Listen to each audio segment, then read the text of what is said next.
ikaw ang taamang only obligation.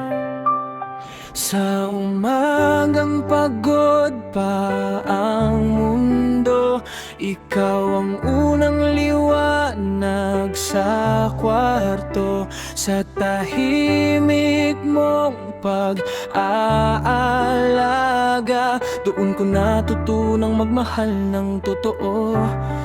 Hindi madaldal, hindi ka perpekto at hindi rin ako.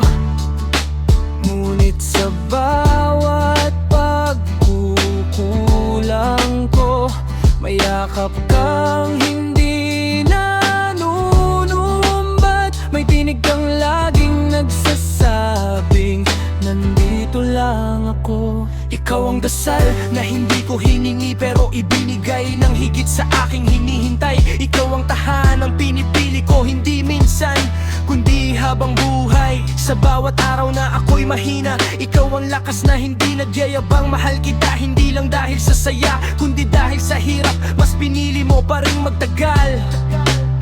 Kapag ako'y tahimik, alam mo na agad kung pagod lang ba o sugatan ang loob ko. Hindi mo ako hinaayos, minamahal mo lang ako hanggang kusa akong bumuo. Kung dumating ang panahong magkulay abo ang lahat at ang mga pangarap ay tila napagod na rin. Pangako ko hindi kita iiwan, sa dilema ko ang magiging ilaw mo, gaya ng ginawa mo sa'kin.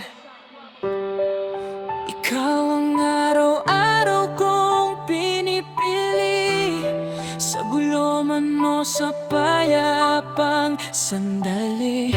Asawa ko, kaagapay ko, pahinga ko, ikaw ang tahanang uwian ng puso ko. Hindi man perpekto ang mundo natin, ngunit sapat na sapat dahil magkasama. Hanggat may bukas na darating, ikaw at ako, iisa ang lakaran. Sa lahat ng maaaring magbago, ikaw ang pangakong hindi ko kailanman bibitawan.